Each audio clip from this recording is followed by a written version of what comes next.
Selamat datang di Siniar Warga Baik.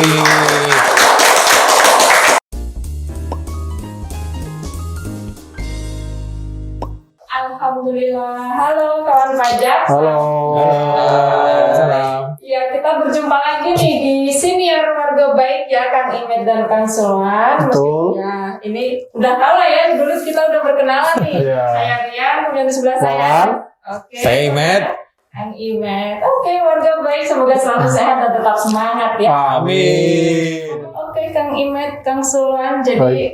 di kesempatan kali ini ya, di Siniar kali ini, kawan pajak, kita akan ngobrolin nih soal program baru Namanya? oleh pemerintah yang baru saja diluncurkan ya, Iya. tahun ini. Itu namanya Program Pengungkapan Sukarela atau PPS. PPS. Gitu, Ya, biar agak apa, ear-catching. gampang gitu. Gampang. gampang diingat Lebih ya. menarik gitu. Oke, biasa disebut PPS itu.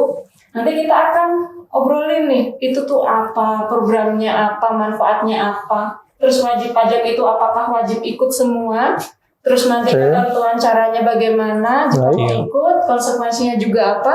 Nanti kita akan kupas tuntas nih di Siniar kali ini ya, kawan pajak ya. Jadi stay tune nih, wajib banget nih menyaksikan kita bertiga, gitu ya. Ngapain?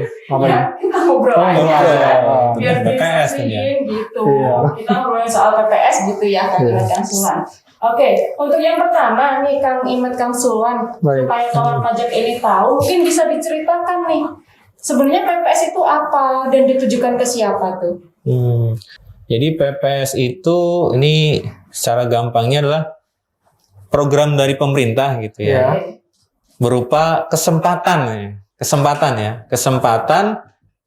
kepada para wajib pajak, kawan pajak gitu ya, untuk melaporkan atau mengungkapkan gitu ya kewajiban yang mungkin belum dipenuhi secara menyeluruh gitu, Baik. dengan cara sukarela melalui pembayaran PPh final gitu ya, berdasarkan pengungkapan harta. Nah, secara gampangnya seperti itu. Jadi dasarnya pengungkapannya. Ya. Pengungkapan basisnya aset gitulah. Harta ya, Harta. yang dimiliki si WIP ya, yang Iya. atas nama wajib pajak. Kalau atas Betul. nama orang lain, nggak boleh diungkapin. Bisa. Atau gimana? Pura-pura, ini gaya nih sosokan punya harta ini padahal bukan gitu.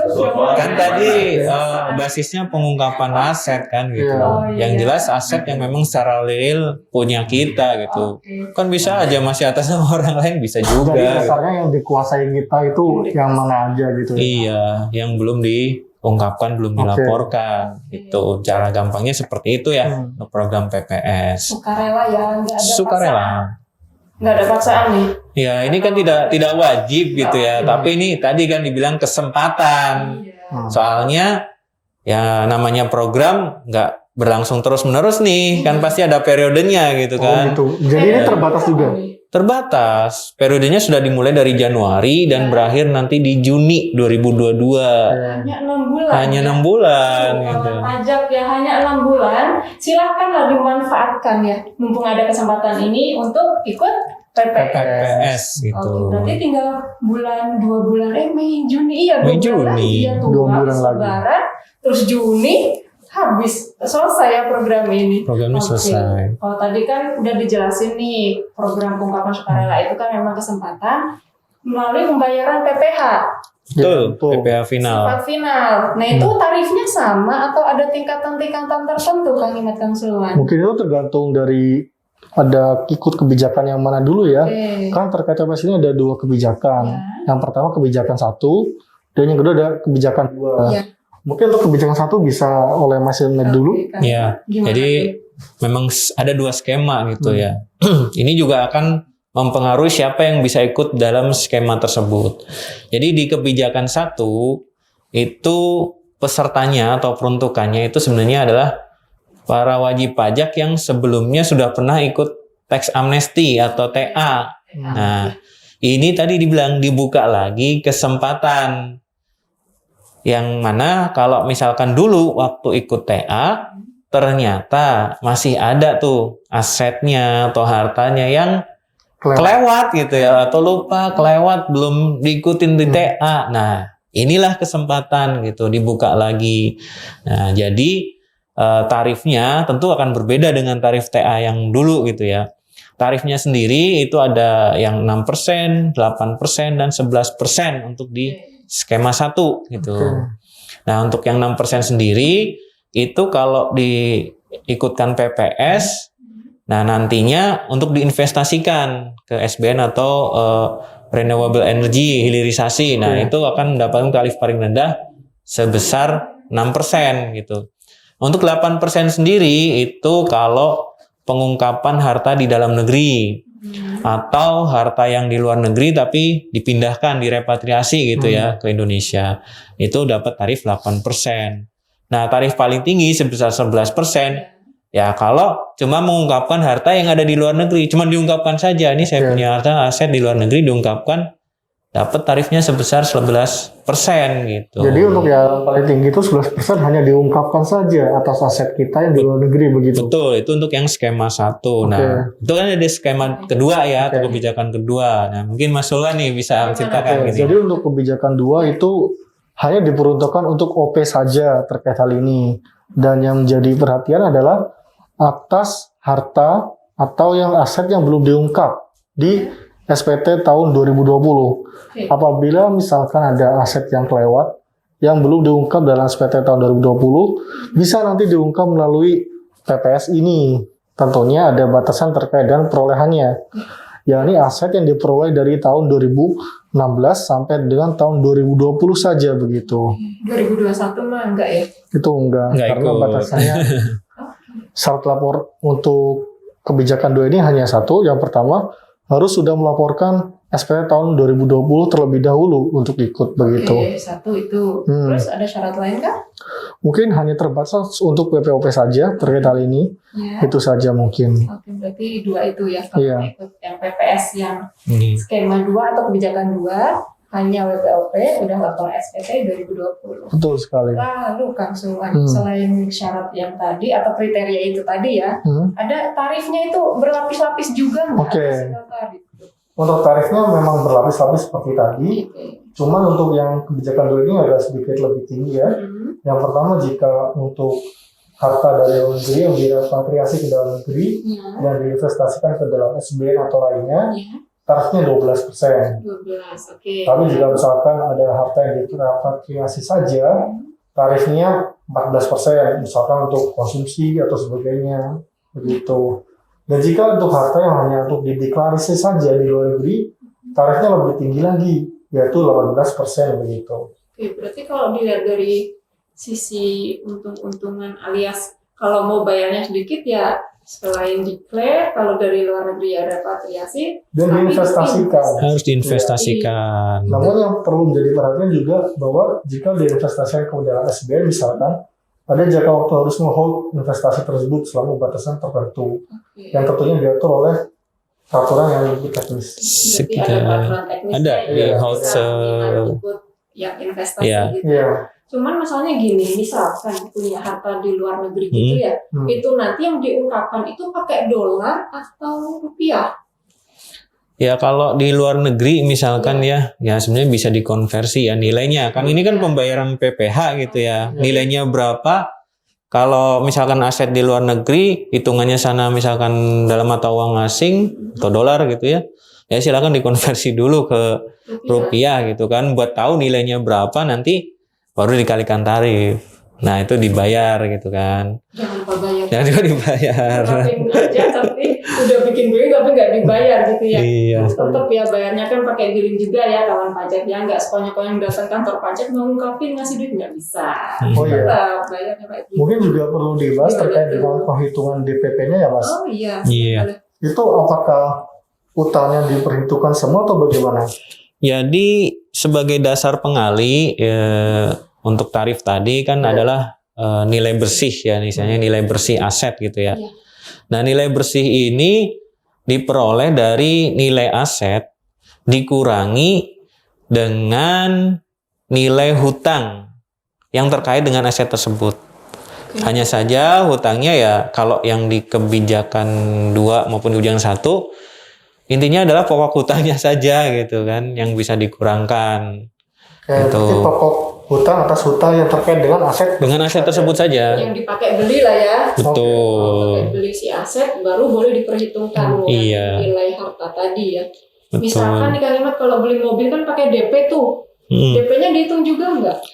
Kan nilai aset ya, nilai aset berarti kan nilai aset kita misalkan perolehan dari kita bisa memperoleh mobil itu nilainya sebenarnya seberapa? Berarti kan DP plus harganya gitu kan. Yang jelas misalkan harga pasarannya katakanlah tahun 2016 harga pasaran mobil 100 juta gitu ya. Itu udah termasuk DP gitu. Nah, nanti kalau misalkan belinya kredit ya silahkan nilai asetnya dikurangi dengan hutang pokoknya ya, pokok hutangnya yang per Desember 2020 ya, untuk ini yang skema 2 gitu. Jadi baik untuk nilai aset maupun nilai hutangnya itu atas Desember 2020. Bukan, nilai aset itu dia nilai perolehan. Kalau nilai utangnya ya itu nilai per Desember 2020. Desember 2020. Iya. Betul. Berarti kalau utang ikut yang terakhir, kalau yang aset Ya sesuai kapan? perolehan. Ya harga perolehannya Bisa ya kapan? kawan pajak ya, jangan sampai salah ngitung. Betul. Soalnya nanti kalau salah ngitung bisa jadi malah bayarnya lebih gede, tapi kita sih ya nggak apa-apa kas negara gitu. Kan tadi sukarela gitu ya, Iya. pembuatan kesempatan. Tentunya kan namanya program juga pasti ada manfaatnya kan ya. Iya. Nah, itu ada manfaatnya. Kalau misalkan di kebijakan satu nih gitu kan, dia bisa dapat manfaat. Jelas apa yang diungkapkan kan itu pasti datanya dilindungi gitu ya. Itu jelas gitu ya. Jadi di sini dijamin kerahasiaan. Dijamin Nggak kerahasiaannya. bakal bocor nih. Nah iya Ada dong. hacker tiba-tiba bocor gimana? Wah, kalau itu pidana dong hacker gitu kan. Udah jelas. Ini terkait dengan infrastruktur yang disiapkan untuk Oke, siap. menjamin keamanan datanya. Jadi kita sudah mempersiapkan untuk menjamin keamanan data. Aman lah gitu. Informasi yang ada. Aman, data yang diungkapkan itu aman. Itu ya jelas manfaatnya.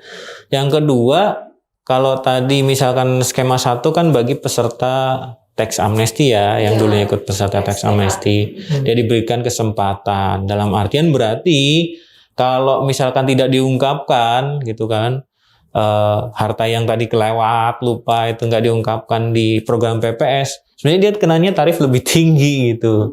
Berapa tuh? Paling rendah aja 12,5%. Nah, kalau PPS paling tinggi skema 1 cuma 11%. Itu paling tinggi ya. Mending ungkapin ya. Ya mending diungkapin gitu kan. Salah satu keuntungan PPS ya. Salah satu keuntungan PPS dari segi kebijakan atau skema 1. Nah, mungkin kalau skema 2 Kang Sule bisa cerita nih keuntungannya gimana. Siapa tahu nih kan merayu WP, merayu ya. Persilakan aja lah. Ikut ayo gitu. Mungkin dari sisi keamanan data juga sama-sama dijamin sih ya. Ya. Dan terkait dengan lainnya tentu juga ada tarif yang lebih rendah terkait hal ini. Oke. Begitu. Mungkin intinya sih sama saja ya. Adanya tarif yang lebih rendah daripada jika tidak mengikuti PPS ini begitu. Jadi semuanya tuh ada benefitnya ya. Ya benefit. Tinggal wajib pajak aja. Betul. Apalagi kalau misalkan yang skema 2 itu juga kan tambahan benefitnya dia tidak akan diterbitkan ketetapan untuk tahun pajak 2016 sampai 2020 gitu. Oh jadi ada jangka waktu cukup lama juga ya? Lumayan gitu kan, Lumayan. tidak diterbitkan ketetapan gitu ketika kita sudah mengungkapkan semuanya di PPS. Semua jenis pajak nih. Semua jenis pajak Wow. gitu kan, lumayan gitu benefitnya gitu kan. Menghapus dosa lah. Bukan dosa, lupa gitu kan, lupa. Hilang. Ya, Karena maaf saya kan ya. tempatnya lupa. Bukan dosa tapi lupa. Saya sendiri bisa sering kelewatan. Jadi kurang lebih kan benefitnya itu. Cuman gini kan Imet langsung lah. Misalkan ada wajib pajak, dia sadar punya harta, cuman dia milih untuk nggak ikut program ini, itu gimana tuh? Ada konsekuensinya nggak? Atau nanti BP-nya diapain atau hartanya diapain gitu? Sebenarnya itu tergantung pilihan masing-masing ya. Iya. Masing-masing ada konsekuensinya juga. Oke. Karena program PPS ini sendiri namanya juga sukarela, volunteer. Jadi dikembalikan ke WP, apakah akan mengikuti kebijakan ini atau tidak, mengenai benefit yang tadi kita sampaikan tadi begitu. Atau Betul. tambahan Mas Imat? Ya sekedar tambahan sih sebenarnya silakan gitu. Itu tidak harus dan wajib bahwa wajib pajak itu harus mengikuti semua gitu ya. Tapi silakan dipertimbangkan lah dengan benefit yang manfaat yang tadi disebutkan gitu kan. Kira-kira tertarik enggak gitu kan gitu. Nah, apalagi tadi yang pesertanya adalah ex-TA gitu ya. Yang dulu pernah ikut TA, jelas gitu kan kalau misalkan dia nggak ikut program PPS tarifnya lebih tinggi gitu. Nah, silakanlah dipertimbangkan gitu. Toh ini kesempatannya masih sampai dengan Juni gitu ya, sampai dengan Juni. Masih beberapa hari lagi lah, masih ada kesempatan. Jadi silahkan memilih ya, wajib pajak ya, Betul. kawan pajak semua.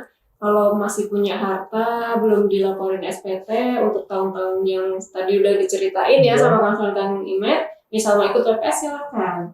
Tapi nanti misalkan kawan pajak nih berminat pengen ikut PPS cuman bingung atau gimana ya, ngitungnya udah bener atau belum, itu bisa juga ya konsultasi ke kantor ya, ke helpdesk PPS, ke kantor pajak Pratama Ciamis. Betul. Nanti misalkan nggak sempat datang langsung pun, kita juga memfasilitasi nih kawan pajak yang mau konsultasi terkait PPS ini ke layanan chat ya, chat WA, hanya melayani chat WA. Bisa ke nomor layanan helpdesk PPS, nomornya ada yang hafal nggak ini? Kita sebutkan saja. Oke, kita sebutkan. Coba lihat ya. Iya, di nomor 0811 2112901. Jadi nanti kawan pajak kalau bingung bisa lah konsultasi. Hanya melalui WhatsApp aja ya. Chat aja. Kalau telepon nanti kasihan antrian yang lain jadi lama terlayani. Betul. Iya. Soalnya meskipun chat juga tetap pakai sistem antrian, yang chat duluan yang dibalas duluan. Gitu. Gitu. Kan masih dibalas. Dan sebenarnya kalau untuk program PPS ini lebih mudah gitu ya daripada dengan yang TA atau tax amnesty yang dulu. Kalau saya kenapa Mas? Kalau program PPS ini kawan-kawan pajak gitu ya, kawan pajak wajib pajak itu kan dia mengikutinya bisa secara online. Nggak manual dulu. Nggak manual. Wah iya dulu bawa Excel ke kantor gitu kan. Sekarang secara online gitu. Jadi bisa nanti masuk ke DJP online, di situ ada menu PPS gitu ya. Nah silahkan ikuti. Jadi kalaupun bingung gitu ya tarifnya berapa nanti kan ada pilihannya di situ. Ada pilihannya, silakan milih, nanti terhitung secara otomatis gitu berapakah nilai yang harus disetorkan atau dibayarkan. Jadi lebih memudahkan, bisa 24 jam ibaratnya kan, 7 hari seminggu gitu. Jadi bisa lah ya nanti di menu-menu yang mau ikut PPS tuh ada lah ya, misal si kawan pajak nih mau ikut kebijakan 1 atau kebijakan 2 itu bisa milih ya. Bisa milih langsung Oke, gitu. jadi nanti tarif segala macamnya menyesuaikan. Menyesuaikan. Gitu ya. Iya. Nggak perlu ngapalin tarif. Iya Oke, gitu. Jadi mudah ya. Iya, bisa secara mandiri juga. Yang dihafalin yang paling kecil aja deh. Ngajak investasi gitu kan. Wah, yang paling kecil mau dapat tarif paling kecil harus apa nih? Berarti harus investasi gitu. Investasi juga bagus dalam rangka membawa negara ya. Nah, seperti itu. Betul, soalnya itu kan tadi juga ada pilihan lain ya, kalau yang apa tadi tuh renewable Iya, energy. bisa Betul, investasi atau renewable energy itu. Tentunya ini ada aturan teknis terkaitnya ya, Iya, yang perlu kita perhatikan. Iya, nanti kita pelajari lagi lah ya, atau kawan baca kalau penasaran boleh lah datang ke kantor ya, konsultasi sama PPS. Betul. Ya, intinya sih mumpung ada kesempatan ya, Betul. silakan. Jangan lupa dimanfaatkan. Iya. Gitu. Sampai Juni aja nih, hanya Juni, tinggal beberapa hari lagi, 2 bulan lagi ya sampai habis Lebaran Juni. Silakan dimanfaatkan. Betul. Jangan sampai seperti waktu TA dulu ya. Iya. TA waktunya panjang, begitu udah mau deadline, menit terakhir pada, woi mau ikut gitu kan. Waduh, jangan sampai segitulah. Ini masih ada berapa? 2 bulan berarti ya? Masih ada 2 bulan. Masih 2 bulan gitu. Silakan Yang gitu. tertarik habis Lebaran kali ya, udah dapat niat untuk majukan untuk PPS, silahkan segera laksanakan. Iya dong. Kan habis bermaaf-maafan, kembali fitri katanya kan. Iya. Sama ungkapin dong gitu. Silakan diungkapkan supaya kembali. Ya, Iya. kalau nggak kali ini kan belum tentu pemerintah meluncurin program yang sama gitu ya. Oke. Iya. Gitu. Mungkin cukup sekian dulu ya. Cukup lah, biar ya nanti bisa disambung lagi. Kalau nggak biar WP-nya penasaran nih, datang ke kantor konsultasi BPS ya. Gitu kan. Gitu aja. Siap. Oke. Atau mau ada closing statement atau mau kesimpulan, mau ngajak Oke. atau apa? Jadi untuk program PPS sendiri gitu kan, ini kan bunyinya saja sudah sukarela gitu ya, sukarela. Silahkan, tidak ada paksaan, hanya saja kesempatan yang diberikan terbatas waktunya gitu ya. Silahkan dipertimbangkan program ini betul-betul. Jangan sampai seperti TA kemarin misalkan ya, untung ada PPS gitu ya untuk yang XTA kemarin. Nah ini perlu dipertimbangkan. Silahkan kawan pajak, nggak usah takut, nggak usah ragu. Kalau memang bingung, kalau memang mau tanya-tanya, silahkan, kami terbuka gitu kan ya. Gitu. Terima kasih Kang Sulwan, Kang Imet. Sama-sama. Untuk senior kali ini ya, wow, PPS gitu ya. Oke, kawan pajak, cukup sekian dari kami untuk senior episode kali ini ya. Nanti kita akan berjumpa di senior selanjutnya. Tetap sehat, tetap semangat, dan sampai jumpa. Salam.